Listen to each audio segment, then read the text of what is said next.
Today we're featuring Crestline, Ohio's baseball great, Gates Brown. Brown played for the Detroit Tigers from 1963 to 1975. And while he played baseball and football at a young age in school, you'll never guess where he honed his craft that got him recognized by Major League Baseball Scouts. Prison. That's right. Brown was recruited out of the Mansfield Reformatory in Mansfield, Ohio. He went on to be a World Series champion as a player in 1968 and as a coach in 1984. An extraordinary story of a man whose life started going in the wrong direction at an early age, but with great talent, a little luck, and opportunity, hard work, and perseverance, Gates Brown's story is an example of a successful second chance that took him from the prison yard to the World Series. Our story also includes a special appearance by two-time American League Cy Young Award winner and last pitcher in Major League Baseball history to win 30 or more games in a season, Denny McLain, who will share with you his memories of Gates Brown, along with his version of the famous hot dog story. So keep it right here for more on this fascinating story, right here on History and Relics.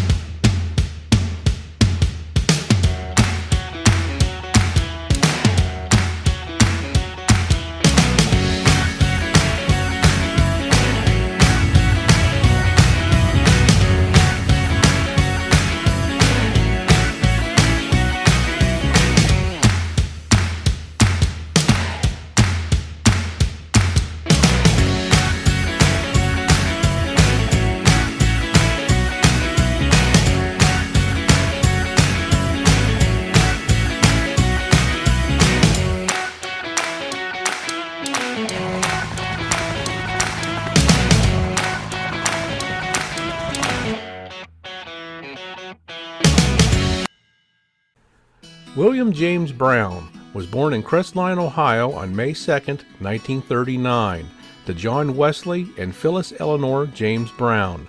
Coincidentally, William was born on the same day that Lou Gehrig's consecutive game streak ended, at 2,130. His father was a laborer who worked for the U.S. government's WPA. When he was a toddler, his mother nicknamed him Gates. He claimed he didn't know why, other than perhaps it had something to do with the way he walked. Kind of bow-legged, he once said, but he wasn't quite sure. Brown attended Crestline High School and played tailback and later running back for the school's football team. Jack Harbaugh, the father of NFL coaches John and Jim Harbaugh, was the quarterback when Gates played. Brown was also a catcher on the high school's baseball team, a position that his father once played. Gates played for several teams in the Pony League, American Legion, Sandlot, and high school competition. After his sophomore year, football recruiters from Ohio State, Notre Dame, Purdue, and Michigan were all intrigued by Brown, but that opportunity soon faded when he got into some trouble and had to spend some time at the Boys Industrial School for juvenile offenders in Lancaster, Ohio. When he returned to Crestline High, he was not allowed to compete in any sports. Then, on the morning of February 7, 1958, Brown and two other young men named Gene and Christopher Keith were arrested for breaking into the Crest Theater located on North Seltzer Street. They were accused of stealing $400 in cash, according to the owner and World War I veteran Leo J. Burkhart. Burkhart later told Box Office magazine in the February 24th edition that his theater had been robbed twice in 1 week, which forced him to borrow money from the bank to keep the theater open.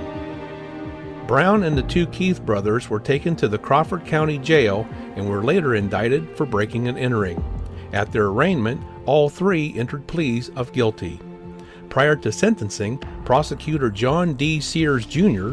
told Judge John C. Carroll that Brown had one prior offense as a juvenile, but was a violator of his probation, which caused him to be sent to the Boys Industrial School. Brown was considered to be the ringleader in this incident, at least in the eyes of the court, while Gene Keith also had a prior offense, which led to him being placed on probation. Neither of the Keith brothers hired an attorney to help them in this matter, unlike Brown, who did have an attorney representing him. Nonetheless, at sentencing, Judge Carroll gave Gene Keith 3 years probation and gave his younger brother, Christopher, 2 years probation. The judge then sentenced Brown to an indeterminate term to be served at the State Reformatory in Mansfield, Ohio. On or about March 13, 1958, Brown was delivered to the Mansfield State Reformatory to begin his sentence. The history of the Ohio State Reformatory began in 1862, when the field where the reformatory would later be constructed was used as a training camp for Civil War soldiers. The camp was named Camp Mordecai Bartley in honor of the Mansfield man who served as Ohio governor in the 1840s. In 1867, Mansfield was endorsed as a candidate for the placement of a new penitentiary. The city raised $10,000 for the purchase of 30 acres of land for the prison, and the state acquired 150 acres of adjoining land for $20,000. The Ohio State Reformatory, or more commonly referred to as the Mansfield Reformatory, was built between 1886 and 1896. The reformatory was designed by Cleveland architect Levi Schofield. Schofield designed the limestone structure with the idea of it being uplifting, inspiring, and intimidating. The east cell block remains to this day the largest freestanding cell block in the world at 6 tiers high and 600 cells. The total cost of the facility was more than $1.3 million. The reformatory was originally called the Intermediate Penitentiary, since it accepted inmates who were too old for juvenile corrections and had committed lesser or more minor offenses than those individuals sent to the Ohio State Penitentiary. The goal of the institution was to truly reform and rehabilitate inmates by making sure they received 3 fundamental things: religion, education, and a trade. The facility admitted its first inmates in 1896 after 10 years of construction. Inmates were admitted for 18 months. If they showed progress, they could be released after that time. If not, they received another 18-month term. Without question, this was a low point for Gates and his family. No one in his family had ever been in trouble for anything. Gates once recalled his father coming to see him in Mansfield, but he only did so one time, as the sight of Gates behind bars made him break down and cry. It was just too much for him to bear. But, unbeknownst to either of them at the time, there were brighter days ahead. Even though Brown had played some baseball in high school, it was the Mansfield Reformatory where his talents as a ball player were developed. Gates stood 5 feet 11 inches, batted left through right, and weighed just over 200 pounds and was solid muscle. A prison guard by the name of Chuck Yarman coached the institution's baseball team and encouraged Gates to try out for the catcher position. Yarman was in awe of Brown's natural talent with the bat. Yarman believed that Brown's talent could lead to him putting a life of crime behind him. Chuck Yarman had some connections with a few major league scouting departments, specifically the Cleveland Indians and the Detroit Tigers. Both organizations came to Mansfield to watch Gates play, including Pat Mullen from Detroit, who got to see Gates hit a home run at the prison yard. Mullen later told Brown that the Tigers had very few black players on their roster, and he thought that Brown would be able to make it to the big leagues faster than he would with Cleveland. So, Brown mulled over offers from both teams, but Detroit's offer of $7,000 got him to put ink to paper with the Tigers. The Tigers, in turn, helped Gates get paroled early so he could play. Gates, now 20 years old and with the prison walls behind him, began his professional baseball career in Duluth, Minnesota. Gates played in the minor leagues for 3 years, with stops in Durham, Knoxville, Denver, and Syracuse, before being called up to the majors. On June 19, 1963, Brown made his major league debut for the Tigers at Fenway Park in a game against the Boston Red Sox before a crowd of nearly 15,000 people. Gates came in at the top of the 5th inning to pinch hit for pitcher Don Mossy. he faced Red Sox pitcher Bob Hefner, who was also making his major league debut during this same game. With the score being 4-1 in favor of the Red Sox, Gates belted a home run deep to right center field, becoming only the third American League player in history to get a pinch hit homer in their first major league at bat. While the Tigers lost to the Red Sox 9-2, Brown's pinch hit homer certainly put him on the map. Gates hit .268 with 2 home runs in his 1963 rookie season. In 1964, his average moved up a notch to .272 with 15 home runs.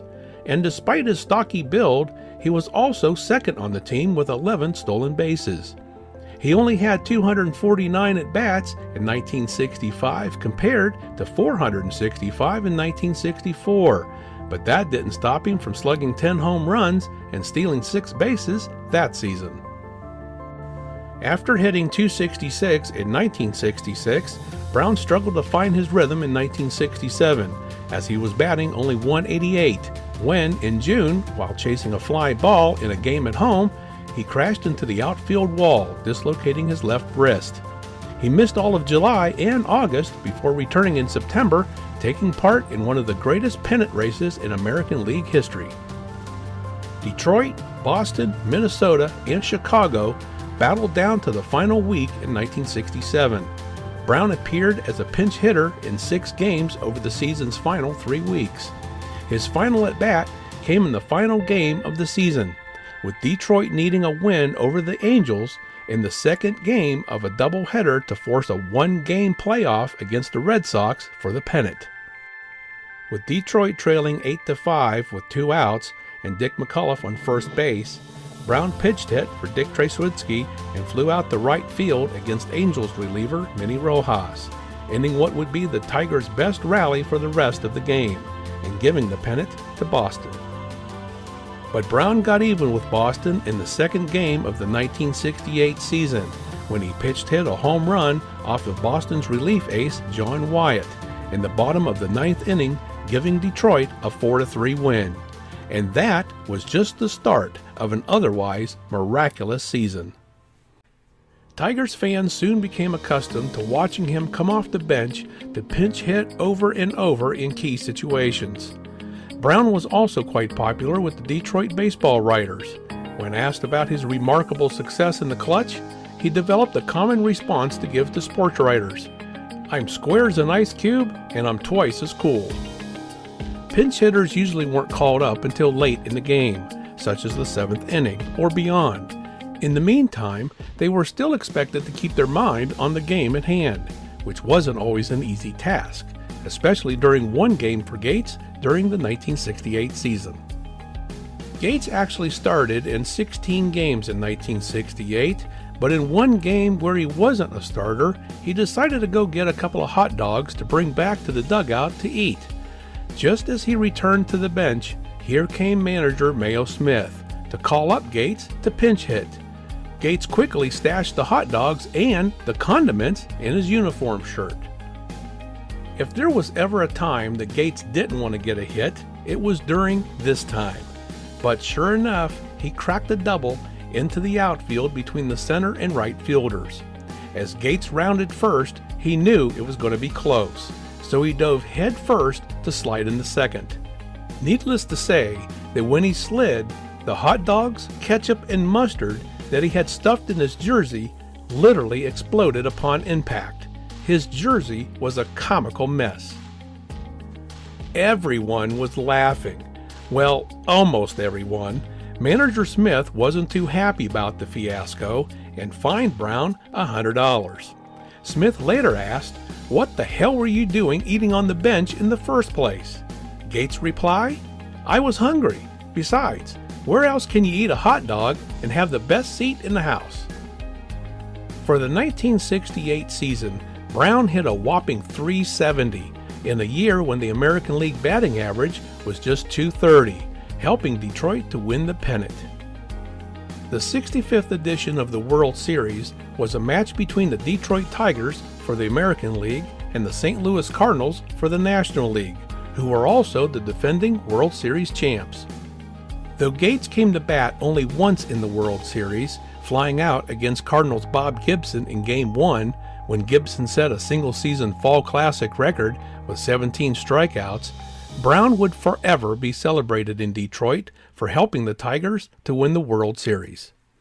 The Tigers came back from a 3-1 deficit to win 3 consecutive games, largely on the arm of Mickey Lolich, who was named the World Series MVP. As of 2024, Lolich remains the last pitcher to earn 3 complete game victories in a single World Series. And that's because in his 3rd appearance in the series, Lolich had to pitch after only 2 days rest in the deciding Game 7 because regular season and 31-game winner Denny McLain was moved up to Game 6, also on 2 days rest. And speaking of Denny McLain, what a phenomenal season he had in 1968. McLain completed a 31-6 record along with a 1.96 ERA as the Tigers won the American League pennant by 12 games. He had 280 strikeouts and 63 walks, giving him a 4.44 KBB ratio, a Tiger season record that stood until 2016 when it was surpassed by Justin Verlander. McLain also made the All-Star team for the second time and won the 1968 American League Cy Young Award, as well as the American League Most Valuable Player Award, the first by an American League pitcher since Bobby Shantz in 1952, and the first by a Tiger since fellow pitcher Hal Newhouser's back-to-back honors in 1944 and 1945. McLain was also the first pitcher in American League history to win the Most Valuable Player Award and the Cy Young Award in the same season. Now, St. Louis Cardinals pitcher Bob Gibson won a Cy Young and the National League's Most Valuable Player Award that same year, making 1968 the only season to date in which a pitcher won the MVP award in both leagues. It was also the only time both Cy Young Award winners were voted unanimously until 2022. Recently, we had a chance to ask Denny McLain about Gates Brown and his memories of when they were teammates. Here's Denny now to tell you the scoop. Hi, John Hefner. This is Denny McLain. Hope this finds you well, healthy, and wise. Although, nobody's perfect, so we can stumble, bumble, and dumble and try to get by every day. I hope things are going well for you and your family. Now, what you requested was Gates Brown. And Gates I played with for almost 10 years. Great guy, great player, great teammate, tremendous teammate. Gates also, one of the ball games we're playing against the Cleveland Indians again. And we're behind 8-0, 9-0 in the 3rd inning. Gates is a left-handed hitter, so he knows he's not going to hit. He knows we're way out of the ball game. You're not going to pinch hit for a guy who is your best left-handed pinch hitter when you're 8 runs behind to a pitcher who's left-handed. That's just not going to happen. Well, about the 3rd or 4th inning, the manager yelled out real loud, "Gates Brown, get your bat, get your bat, get your bat." And Gates, what are you calling me for? I'm left-handed. Sam's left-handed. We never throw me out at Sam. It's a waste of time. He'll get my ass every time. You can't have me come up there. And I turned to him and I said, "Hey, tell him the truth. You're scared to death to go up there." Sam was an alcoholic, and nobody knew when he was drunk. Nobody. And he was drunk plenty. So Gates takes the first pitch, strike 1. After this argument, Gates stands there and takes strike 2. No balls and 2 strikes. Now Gates is thinking one thing is going to happen, and that thing is going to be this. With the count of 0-2, Sam is a good pitcher, good stuff. He's going to throw him another fastball down the middle, and Gates is going to take a 3rd one. So he had a lot planned. He had this plan before he got called. So he goes up, takes the 3rd pitch. He was going to take the 3rd pitch, and it was a hanging curveball about belt high, a little higher than belt high, and he hits it off the right field wall. A line drive almost took the right field wall down. I swear, it's one of those snow fences. And the right fielder missed it, of course, and they threw the ball into second base. It was a close play at second base. Gates went into second base sliding on his stomach. So he's sliding on his stomach, picking up a pound of dirt, picking up all the dirt and the grime and all the other stuff there. and gets to second base. He's safe, and but he's kneeling down. He's facing the outfield. What he doesn't want anybody to see is that his uniform is soaking wet and it's red in the front. What happened? Gates was eating 2 hot dogs on the bench when he got called up to hit. He didn't have enough time to throw the hot dogs away, so he stuffed them in his jersey shirt, put them in, slid into second base. It looked like his heart had exploded, and by the time he got his butt into the dugout and Mayo Smith found out, he fined him $100. And keep this in mind, $100 back then was a lot of money. Our major league minimum back then was only $7,000 a year. $7,000 a year. Try going to Chicago and New York and Boston and L.A. on that money. $7,000 a year plus a little meal money. It was a joke. It was an absolute joke. But we went anyway because we had to. We were feeding our families. Well, John Hefner, I appreciate the opportunity. I really do, to talk to you. We thank you for being a super Tiger fan all these years, and it's been a pleasure to talk to you. Okay, take care, stay safe. In 1969 and 1970, Brown's batting average fell, but between 1971 and 1973, his batting average was back over 300, with 33 home runs and 110 RBIs. Brown's last professional playing season was 1975. He retired on September 30th, just after the season's end. And this beauty is likely one of Gates's final bats from that season. It's an unused but game-ready Louisville Slugger bat, matching to ordering records from 1975. Brown's uniform number 26 is written on the knob, and he also autographed it. The ash bat is model MC44. That's 34 3/4 inches long and weighs in at 30.8 ounces. A lasting memento from a great player. As extraordinary as Brown's story is, it's not unique to Major League Baseball. In fact, there have been several players over the course of history who have been recruited from prison. Another individual and teammate of Brown's during the latter part of his career was Ron LaFleur. LaFleur was incarcerated on April 28, 1970, and spent 3.5 years in the state prison of Southern Michigan for armed robbery. While there, a fellow inmate named Jimmy Corella mentioned LaFleur's name to his friend, Jimmy Butkaseris, who, along with his brother Johnny, co-owned the Lindell AC, or Athletic Club, touted as America's first sports bar. Since many athletes and celebrities frequented the bar, including Billy Martin, who was then the Tigers' manager, Corella thought that Butkaseris could convince Martin to come out to the prison to watch LaFleur. On May 23, 1973, Martin came to the prison, and by July, the Tigers had signed LaFleur to a contract and helped him in getting paroled. Gates, being about 13 years older than LaFleur, was somewhat of a mentor to him, offering useful tips and words of encouragement. However, LaFleur was later quoted as saying that the most important thing Gates taught him was to stay out of jail. After retiring, Gates became a scout and rookie league instructor for the Tigers. He returned to the major leagues in 1978 as the Tigers' hitting coach.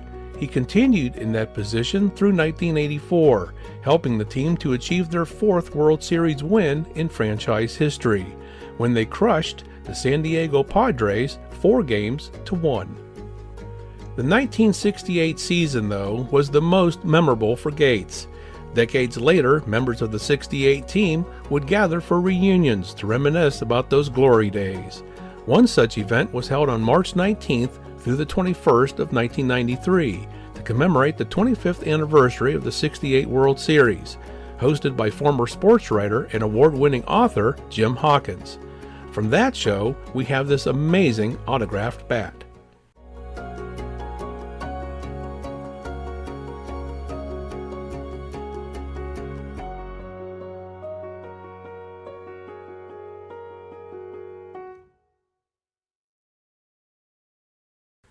Gates Brown died of a heart attack on September 27, 2013. He was 74 years old. He is buried with other members of his family at Green Lawn Cemetery in his hometown of Crestline, Ohio.